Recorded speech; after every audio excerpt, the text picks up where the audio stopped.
India glitz நேயர்களுக்கு வணக்கம். நான் குக்கு பட டைரக்டர் ராஜு முருகன் பேசுகிறேன்.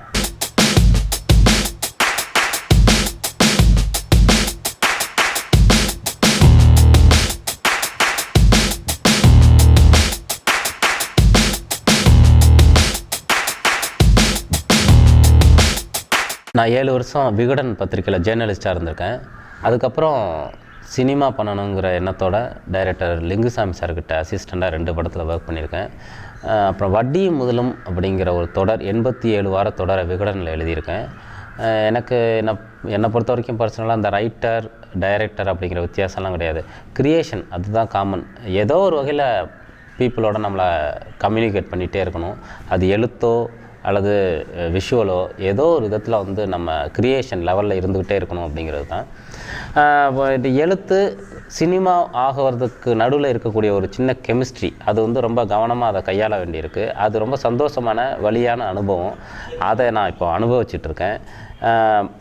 ஆனால் எழுத்தோ சினிமாவோ எல்லாத்துலேயுமே எனக்கான ஒரு எளிய மனிதர்களுக்கான அரசியலை, இலக்கியத்தை, சந்தோஷத்தை, துயரத்தை முன்வைக்கணும் அப்படிங்கிறது தான் என்னுடைய நோக்கம். அதை தான் நான் தொடர்ந்து என்னுடைய எல்லா ஊடகங்கள்லையுமே செஞ்சுக்கிட்டு இருக்கேன்னு நினைக்கிறேன், நம்புகிறேன். 5ஆம் நம்பர் பிளாட்பாரத்தில் 5வது படிக்கட்டு. இதுமாரி இதான் நம்ம மீட்டிங் பாயிண்ட். நான் விகடன்லேருந்து சினிமாவுக்கு போகணுன்னு ரிசைன் பண்ண டைமு, யார்ட்டையாவது அசிஸ்டண்ட்டாக சேரணும்னு நினச்சிட்டு இருந்த டைமில் எனக்கு ஒரே நேரத்தில் சினிமாவில் ஒரு 4-5 டைரக்டர்ஸ், முக்கியமான டைரக்டர்ஸ் வந்து என்ன அசிஸ்டன்ட் டைரக்டராக இருக்கிறதுக்கு கூப்பிட்டாங்க. அதுக்கு காரணம் வந்து விகடன்கிற ஒரு ஊடகம் தான். அதன் மூலமாக அறியப்பட்ட என்னோடய எழுத்து. லிங்குசாமி சார் வந்து ஃபஸ்ட்டு கூப்பிட்டார், நீ ஆஃபீஸ் வாங்க, உங்கள்கிட்ட கொஞ்சம் பேசணும் அப்படின்னு. ஆக்சுவலாக நான் அதுக்கு முன்னாடி பாட்டு எழுதுறதுக்கு ட்ரை பண்ணிகிட்டு இருந்தேன். அவரை போய் பார்த்துருக்கேன். சரி, ஒரு வேளை அதுக்கு தான் கூப்பிட்றாரோ அப்படின்னு நினச்சிட்டு போனேன். அவரை போன உடனே அவர் உள்ளே கூப்பிட்டு என்கிட்ட அசிஸ்டண்ட்டாக சேர்ந்துக்கிறீங்களா அப்படின்னு கேட்டார். எனக்கு ரொம்ப சந்தோஷமாக இருந்தது. ஏன்னா எனக்கு பர்சனலாக எனக்கும் அவருக்குமான ஒரு தொடர்பு இருக்குது. நான் அவர் படித்த ஸ்கூலில் படித்தவன். அவர் ஊர் பக்கத்து ஊர். அப்புறம் பர்சனலாக அவர் எனக்கு ரொம்ப பிடிக்கும். அவர்கிட்ட இருக்கிற ஒரு பொயட்டிக் சென்ஸு, அவருடைய கிளாசிக்கான ஒரு ஃபீலு, இதெல்லாம் எனக்கு பிடிக்கும். பட் அவரே கூப்பிட்டு இப்படி ஒரு விஷயம் சொல்கிறது நிச்சயமாக எனக்கான ஒரு பெருமை. உடனே வந்து அவர்கிட்ட ஜாயின் பண்ணணும்னு, ஓகே சார் நான் பண்ணுறேன் அப்படின்னு சொல்லிட்டேன். அவர்கிட்ட ஜாயின் பண்ணி பீமா, பையா 2 படங்கள் ஒர்க் பண்ணேன். அவர்கிட்ட ஒர்க் பண்ணதுங்கிறது வந்து ஒரு என்ன சொல்கிறது, அது ரொம்ப நம்மளுடைய லைஃப்பில் ஒரு ஆல்பமில் ரொம்ப சந்தோஷமான சில ஃபோட்டோஸ் இருக்கும். எப்போவாவது எடுத்து பார்க்கும்போதெல்லாம் சந்தோஷமாக இருக்கும்ல, அப்படி ஒரு எக்ஸ்பீரியன்ஸ் அவர்கிட்ட ஒர்க் பண்ண டைம். ஏன்னா அது ஒரு ஒர்க்காக இருக்காது, அது ஒரு என்ன சொல்கிறது, ஒரு ஃபேக்ட்ரியாக இருக்காது. அது வந்து ரொம்ப ஒரு சந்தோஷமான அனுபவமாக இருக்கும். நிறைய ஷேரிங் இருக்கும். நிறைய சினிமாவை பற்றி பேசுகிறத தாண்டி லைஃப்பை பற்றி, புக்ஸு பற்றி, நல்ல சினிமாக்கள் பற்றி தொடர்ந்து ஏதாவது ஒரு விஷயம் பேசிக்கிட்டே இருப்பார். அது நம்மளும் கம்யூனிகேட் பண்ணிகிட்டே இருப்போம். நிறைய பகிர்ந்துக்க முடியும், வேலை கற்றுக்க முடியும். ரொம்ப சீக்கிரமாக அந்த இடத்துக்கு நம்மளை அழைச்சிட்டு போயிடுவார். அதுதான் அவருடைய ஸ்பெஷல். அவருடைய ஆட்டிடியூடு, அவருடைய பாதிப்பு வந்து என்னோடய ஒர்க்கில் நான் என்னுடைய அசிஸ்டன்ஸை நடத்துகிற விதத்தில் எல்லாத்துலேயுமே இருக்குதுன்னு நான் நினைக்கிறேன். அதை நான் அவர்கிட்ட கற்றுக்கிட்ட முக்கியமான விஷயம். நான் முதல்ல வந்தா நான் இந்த மாதிரி ஸ்டிக்கர் தட்டிட்டு நிற்பேன். நீ முதல்ல வந்தா நீ இதே மாதிரி ஸ்டிக்கர் தட்டிட்டு நிற்கணும். புரிஞ்சுதா? ஒரு 7 இயர்ஸாக நான் மைண்டில் வச்சுருந்த ஒரு தாட்டு லெவலில் வச்சுருந்தது. லவ் பற்றி அடிக்கடி நம்மளுடைய யோசனைகள், நம்மளுடைய அதுக்கான டெஃபினிஷன் தேடுறதுன்னு எல்லா இலக்கியங்களையும் சினிமாலையும் ஏதோ நம்மளை டிஸ்டர்ப் பண்ணிகிட்டே இருக்கும். அப்படி தொடர்ந்து எனக்குள்ளே இந்த குக்குவுக்கான ஒரு விஷயம் இருந்துகிட்டே இருந்தது. நான் விகடனில் ஜேர்னலிஸ்டாக ஒர்க் பண்ணிகிட்டு இருந்த டைமில் நான் பார்த்த ஒருத்தவனுடைய உண்மை கதை தான் இது. அவன் எனக்கு சொன்ன கதை. ஒரு பார்வையில்லாத மாற்றுத்திறனாளி. அவன் சொன்னப்போ அந்த காதல், அவனும் பார்வையில்லாத ஒரு மாற்றுத்திறனாளி, அந்த பெண்ணும் அப்படி ஒரு விஷுவலி சேலஞ்சு, அவங்களுக்குள்ளே இருந்த ஒரு நேசம், அவங்களுக்குள்ளே அது ஏற்பட்டது ஒரு அன்புடைய அடுத்த கட்டமாக இருந்தது. பிரியங்கிறது எக்ஸ்பெக்டேஷன் இல்லாமல், வேறு ஒரு சோகால்டு எதுவுமே இல்லாமல் டக்குன்னு வர ஒரு பெரிய விஷயம் இல்லையா? அதுக்கான ஒரு டெஃபினிஷன் மாதிரி இருந்தது. அதை பண்ணணும்னு. ஆனால் அதை ஃபஸ்ட்டு படமாக பண்ணுறதுல நிறைய நெருக்கடிகள் இருந்துச்சு. எப்படி அதை யோசிக்கும் போதே நமக்கு டயர்டாகும். இதை போய் எப்படி இந்த கதையை சொல்லி எப்படி ப்ரொடியூசர் பிடிச்சி அப்படின்னு நம்ம சுற்றி இருக்கிறவங்களும் கூட இந்த கதையெல்லாம் ஃபஸ்ட்டு படமாக பண்ணுறதுங்கிறதுல ஒரு 2-3 படம் பண்ணிவிட்டு பண்ணுங்க அப்படிங்கிறது தான் தொடர்ந்து நான் நிறைய சந்தித்த நபர்கள்ட்டேருந்து வந்த விஷயம். அதனாலேயே நான் சரி வேறு ஸ்கிரிப்ட் பண்ணி நம்ம ஒரு படம் பண்ணிவிட்டு அதுக்கப்புறம் நம்ம நினச்ச படம் பண்ணலாம். அது வழக்கமாக எல்லாருக்குமே ஒரு டைமில் லைஃப்பில் தோன்ற ஒரு தாட் அது அசிஸ்டன்ட் டைரக்டர்ஸ்க்கு. அப்படியே ஒரு காமெடியாக ஒரு ஹியூமராக ஒரு ஸ்கிரிப்ட் பண்ணிவிட்டு நிறையா சுற்றிட்டு இருந்தேன்.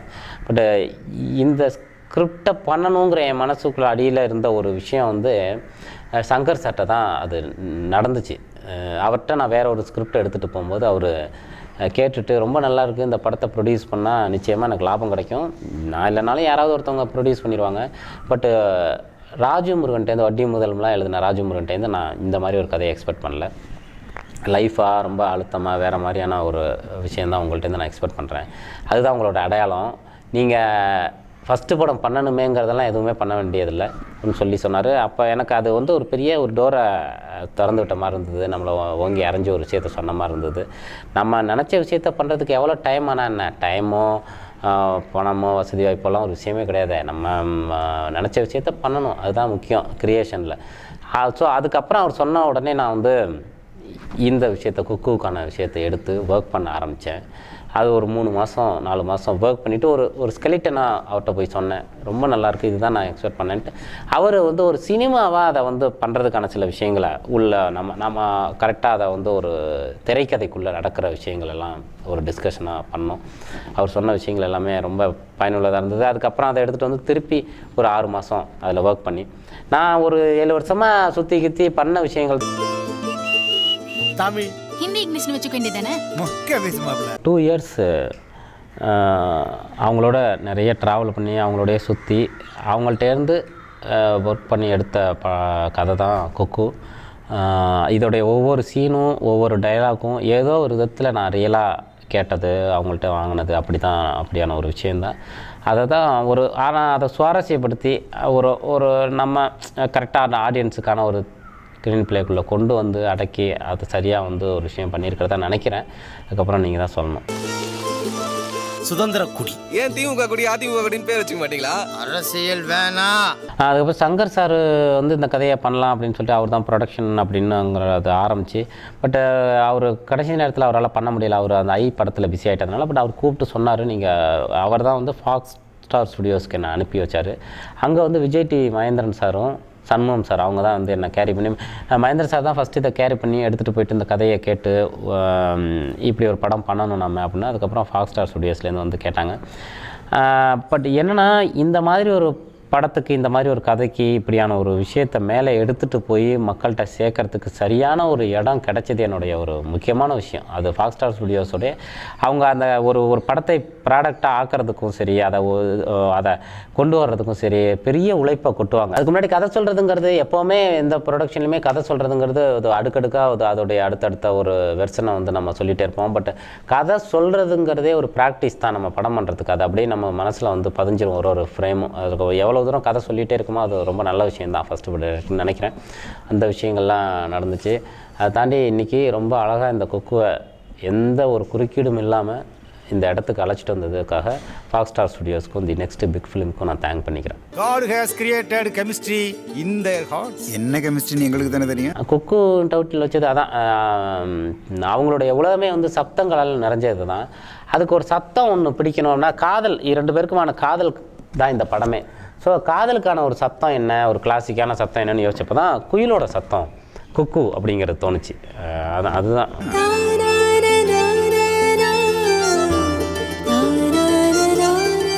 எப்படி அந்த புள்ள மேல லவ் வந்துச்சு உனக்கு? அட்டகத்தி தினேஷ், அவனை வந்து அட்டகத்தி தினேஷ் அப்படின்னு சொல்கிறோம். பட் எனக்கு வந்து அவன் வந்து இப்போ தமிழ் தான், குக்கு தமிழ் தான். அப்புறம் நீங்கள் பார்த்தாலும் அப்படி தான் உங்களுக்கு தோணும். ஏன்னா அவன் அவ்வளோ ஒர்க் பண்ணியிருக்கான். அவன் இந்த படத்தில் வந்து ஒரு 10 படம் பண்ண பிறகு பண்ண வேண்டிய ஒரு படம் மாதிரியான ஒரு விஷயம் இது பர்சனலாக. பட் இதுக்கு நிறைய ஒர்க் பண்ணியிருக்கான். அந்த கண்ணை அவன் வச்சுக்கிட்டதில் ஆரம்பித்து அவன் பயங்கர டெடிக்கேட்டடாக ஒர்க் பண்ணியிருக்கான். வேறையாக வந்து தமிழ் அப்படிங்கிற ஒரு ஆளாகவே மாறி வந்து நின்னான். ஒரு வயசுக்கு வந்த ஆம்பளைய ஒரு பொம்பளை அடிக்கிறதா ரொம்ப தப்பு. மாளவிகா நாயர், அது வழக்கு எண் படத்துடைய மலையாள வெர்ஷன் பிளாக் பட்டர்ஃப்ளைல நடித்த பொண்ணு. அந்த பொண்ணும் 2 பேருமே வந்து அவங்களோட ஒர்க் ஷாப் பண்ணி பார்வை இல்லாத மாற்றுத்திறனாளிகளோட ஒர்க் ஷாப் பண்ணி அவங்களோட நிறைய ஒர்க் பண்ணி ஒரு ட்ராவல் பண்ணி இந்த படத்தில் நடிச்சிருக்காங்க. இந்த படத்தில் நடிக்கிறதுக்கு வந்து நடிகர்கள் எனக்கு தேவையில்லை அப்படிங்கிறது ஆரம்பத்திலே ரெண்டு பேர்ட்டையும் சொன்னேன். அந்த வாழ்க்கையை புரிஞ்சுக்கிற நல்ல ஹார்ட்ஸ் வேணும், அப்போ தான் இதை பர்ஃபார்ம் பண்ண முடியும். அது 2 பேருமே பண்ணியிருக்காங்க, ரொம்ப நிறைய டெடிக்கேட்டடாக ஒர்க் பண்ணியிருக்குங்க. அதே மாதிரி இளங்கோ, நந்தினின்னு 2 பேர் நிஜமான பார்வை இல்லாத மாற்றுத்திறனாளிகள். அவங்க இந்த படத்தில் ஒரு முக்கியமான ரோல்ஸ் பண்ணியிருக்காங்க. அவங்க வந்து நிச்சயமாக அவங்க ஒர்க் இந்த படத்தில் பேசப்படும்னு நினைக்கிறேன். நாங்கெல்லாம் பைப்பேறி வருவோண்டி பார்க்க. லூசு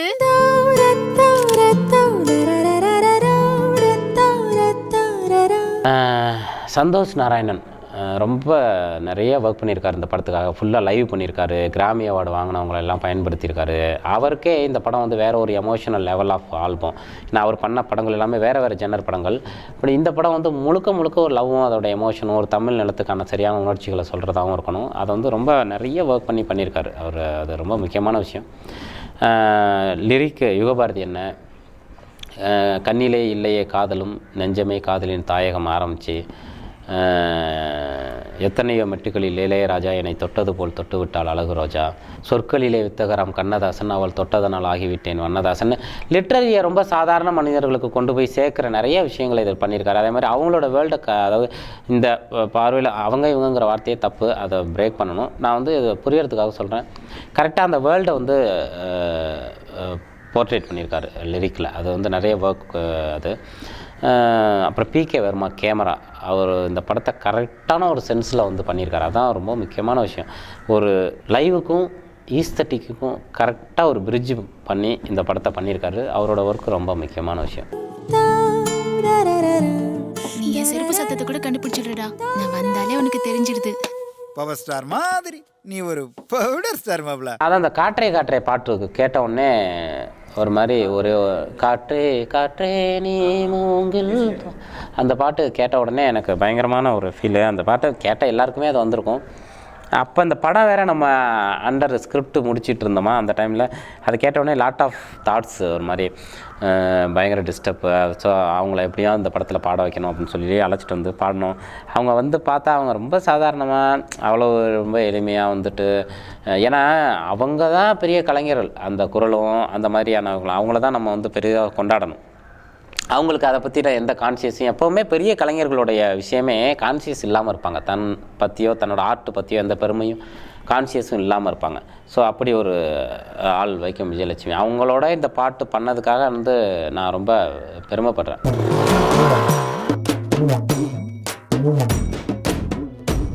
கண்ணு இருக்கிறாம்பளை எங்கனாலும் இருக்கான், மனசு இருக்கிறாம்பளை எல்லா இடத்துலையுமா இருக்கான். நிச்சயமாச்சு.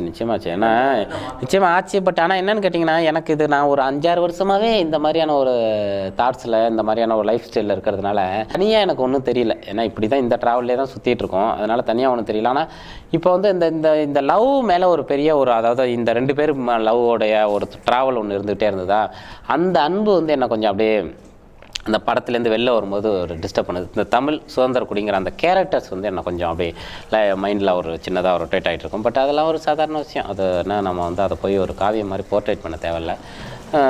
இப்போ லைஃபோடைய இன்னொரு அடுத்தடுத்த எஜ்ஜுக்கும் அடுத்தடுத்த கட்டத்துக்கும் நகர்றதுக்கு வந்து இப்போது இது ஒரு நல்ல அனுபவமாக இருக்குது. நீ எப்படி இருக்குன்னு ஒரு வாட்டி பார்த்துக்கவா? அசிங்கமா இருந்தா விட்டுருவியா? எவனா உசுரை விட்டுருவானா? 21 வெள்ளிக்கிழமை குக்கு படம் தேட்டருக்கு வருது. எல்லோரும் போய் தேட்டரில் பாருங்கள். உங்களுடைய கருத்து எதுவாக இருந்தாலும் சொல்லுங்கள்.